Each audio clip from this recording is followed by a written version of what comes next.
মোবারক।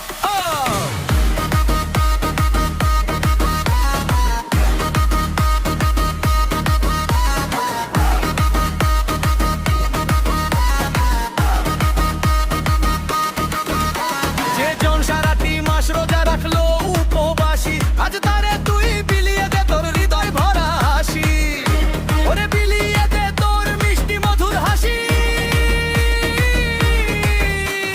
ভুলে যা আজকে শত্রু তোর আর কে আপন জন, হাতে হাত রাখ বুকে বুক রাখ এক হোক সবার মন। শোনাবি আজ ভালোবাসারই সঙ্গীত রে।